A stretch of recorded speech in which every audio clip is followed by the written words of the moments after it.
Hello ಸ್ನೇಹಿತರೆ, ಎಲ್ಲರಿಗೂ ನನ್ನ ಹೊಸ ವಿಡಿಯೋಕ್ಕೆ ಸ್ವಾಗತ. ಹಾಗೆ ನನ್ನ ಯೂಟ್ಯೂಬ್ ಚಾನಲ್ಗೆ ಸಬ್ಸ್ಕ್ರೈಬ್ ಮಾಡಿ, ಬೆಲ್ ಬಟನ್ನ ಕ್ಲಿಕ್ ಮಾಡಿ. ಇವತ್ತು ನಾನು ಒಂದು ರುಚಿಕರಾದ ಹೊಸ ಸ್ಪೆಷಲ್ ಫುಡ್ ಮಾಡೋದಂತ ಹೆಂಗೆ ಕೊಡ್ತೀನಿ, ಬಾದಾಮಿ ಪೂರಿ ಹೆಂಗೆ ಮಾಡೋದಂತ ಹೇಳ್ಕೊಡ್ತೀನಿ. ಇದೇನಪ್ಪ ಹೊಸದು, ಚಪಾತಿ ಪೂರಿ ಮಾಡಿ ನೋಡಿದ್ದೀನಿ, ಮೈದಾ ಹಿಟ್ಟಿನ ಪೂರಿ ಮಾಡಿ, ಇದು ಯಾವುದದು ಬಾದಾಮಿ ಪೂರಿ ಅಂತೀರನು. ಬಾದಾಮಿ ಒಳಗೆ ಸ್ಪೆಷಲಾಗಿ ಮಾಡೋದು ಬಾದಾಮಿ ಪೂರಿ. ಇದಕ್ಕೆ ನಾನು ಸ್ವಲ್ಪ ಸೋಡಾ, ತುಪ್ಪು, ಮೈದಾ ಹಿಟ್ಟು, ಉಪ್ಪು ಹಾಕಿದ್ದೀನಿ.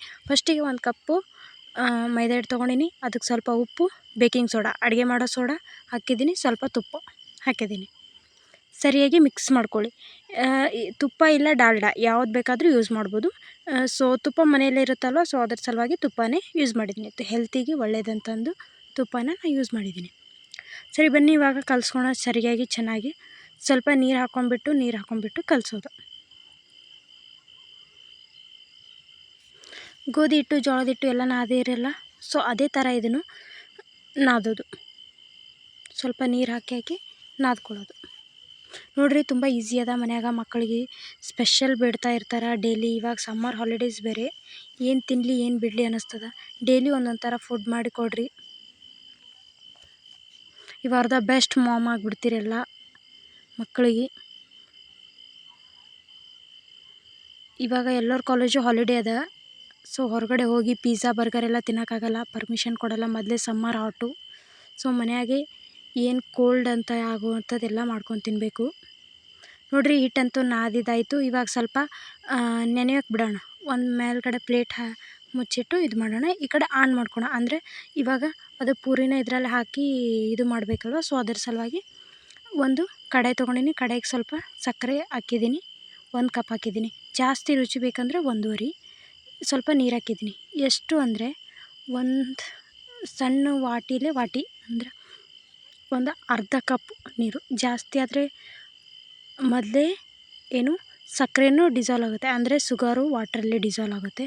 ಮತ್ತು ನೀರು ಬೇರೆ ಜಾಸ್ತಿ ಇದು ಆಗಿಬಿಡುತ್ತಲ್ವ, ಸೊ ಅದ್ರ ಸಲುವಾಗಿ 1/2 ಕಪ್ ವಾಟರ್, 1 ಕಪ್ ಶುಗರ್. ನೋಡಿ, ಆ ಕಡೆ ಅದನ್ನು ಕುದಿಯೋಕ್ಕಿಟ್ಟು ಈ ಕಡೆ ಒಂದು ಸೈಡು ಎಣ್ಣೆ ಹಾಕೋಣ. ಇನ್ನೊಂದು ಪಾತ್ರೆ ತೊಗೊಳ್ಳಿ, ಅಂದರೆ ಕಡಾಯಿ ಬುಟ್ಟಿ ತೊಗೊಂಡು ಅದಕ್ಕೆ ಸ್ವಲ್ಪ ಎಣ್ಣೆ ಹಾಕಿ ಎಣ್ಣೆನ ಕಾಯ್ಲಕ್ಕೆ ಇಟ್ಬಿಟ್ಟಿನಿ. ಇವಾಗ ನೋಡಿ, ಆಲ್ಮೋಸ್ಟ್ ಆಲ್ ಶುಗರ್ ಎಲ್ಲ ಅಂದರೆ ಸಕ್ಕರೆ ಎಲ್ಲ ಕರಗಿದೆ.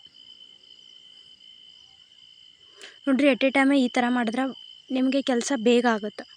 ಕೇವಲ 5ರಿಂದ 10 ನಿಮಿಷದೊಳಗಡೆ ಎಲ್ಲ ಮಾಡಿಬಿಟ್ಟು ಎಲ್ಲ ಕ್ಲೀನ್ ಮಾಡೋಕ್ಕೂ ನಿಮ್ಗೆ ಆಗುತ್ತೆ. ಸ್ವಲ್ಪ ಏಲಕ್ಕಿ ಟೇಸ್ಟಿಗೆ ಒಂದು 2 ಏಲಕ್ಕಿ ತೊಗೊಂಡಿದ್ದೀನಿ ನಾನು.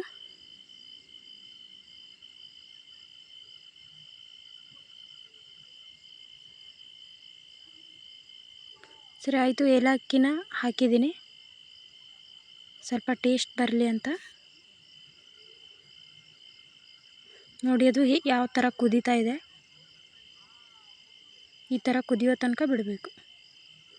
ಆಮೇಲೆ ಆಣ್ ನೋಡೋದು ಎಷ್ಟೋ ವಿಡಿಯೋದಲ್ಲಿ ಹೇಳಿದ್ದೀನಿ, ಹೇಗೆ ಆಣ್ ನೋಡ್ತಾರೆ ಅಂದರೆ ಅದನ್ನು ಕೈಗೆ ಹತ್ತಿದಾಗ ಜಿಗುಟು ಅಂದರೆ ಯಾವ ರೀತಿ ಅಂದರೆ ಗಮ್ಮು ಫೆವಿಕಾಲೆಲ್ಲ ಅಂಟ್ಕೋತ ಕೈಗೆ ಈ ಥರ ಒಂದು ಲೇಯರ್ ಬರುತ್ತೆ ಅಲ್ವಾ, 2 ಕೈ ಮಧ್ಯೆ.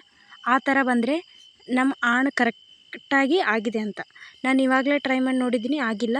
ಸೊ ಅದ್ರ ಸಲುವಾಗಿ ಇದಕ್ಕೆ ಒಬ್ಬರೊಬ್ಬರು ಪ್ಲೇಟಲ್ಲಿ ನೀರು ಹಾಕಿಬಿಟ್ಟು ಈ ಲಿಕ್ವಿಡ್ ಅಂದರೆ ರಸನ ಅದ್ರಲ್ಲಿ ಬಿಟ್ಟು ಈ ಗಮ್ ಥರ ಆದರೆ ಅದನ್ನು ಆಣಾಗಿದೆ ಅಂತ ಅನ್ಕೋತಾರೆ. ಅದನ್ನು ಕೂಡ ಮಾಡ್ಬೋದು, ಏನು ತೊಂದರೆ ಇಲ್ಲ. ಬಟ್ ಈಸಿಯಾಗಿ ಒಂದು ಪ್ಲೇಟ್ ತೊಗೊಂಡು ಅದ್ರಲ್ಲಿ ನೀರು ಹಾಕಿ ಅದನ್ನು ನೋಡೋ ತನಕ ನಮಗೆ ಪೇಷನ್ಸ್ ಇರಲ್ಲ. ಸೊ ಅದಕ್ಕೆ ಕೈಯಲ್ಲೇ ಹಾಕಿ ಗಮ್ ಒಂದು ಯಾವುದಾದ್ರೂ ಒಂದು ಲೇಯರ್ ಫಾರ್ ಆಯಿತು, ಜಿಗುಟು ಬಂತು ಅಂದರೆ ಆನ್ ಆಗಿದೆ ಅಂತ. ಇವಾಗ ಹಿಟ್ಟನ್ನು ತೊಗೊಂಡು ಸ್ವಲ್ಪ ಗೋಲಾಕಾರ ತೊಗೊಂಡು ಚಪಾತಿ ಮಾಡೋಕ್ಕೆ ಲಟ್ಟಣಿಗೆ ತೊಗೋತಿರಲ್ಲ, ಸ್ವಲ್ಪ ಮೈದಾ ಹಿಟ್ಟು ಹಚ್ಚಿ ಲಟ್ಟಣಿಗೆಯಿಂದ ನೋಡಿ, ಲಟ್ಟಣಿಗೆಯಿಂದ ಬೇಗ ಮಾಡೋದು.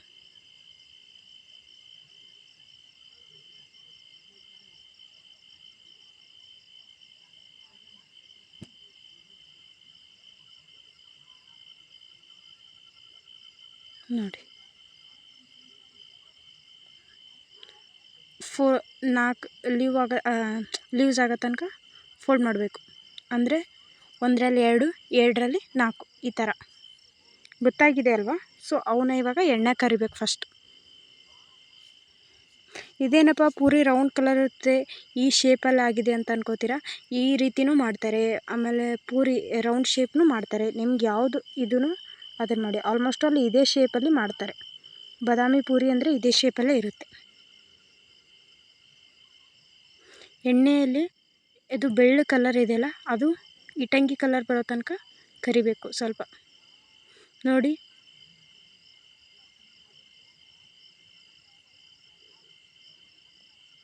ಕರೆದಾಗಿದೆ ಅಲ್ವಾ.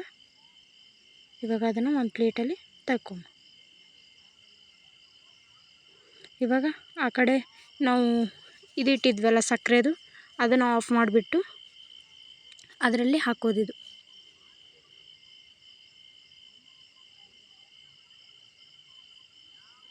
ಫೈನಲಿ ಬಾದಾಮಿ ಪೂರಿ ರೆಡಿ ಆಯಿತು. ಇನ್ನೇನಪ್ಪ, ಇದನ್ನು ಟೇಸ್ಟ್ ಮಾಡೋದು ಅಷ್ಟೇ ಉಳಿದಿದೆ.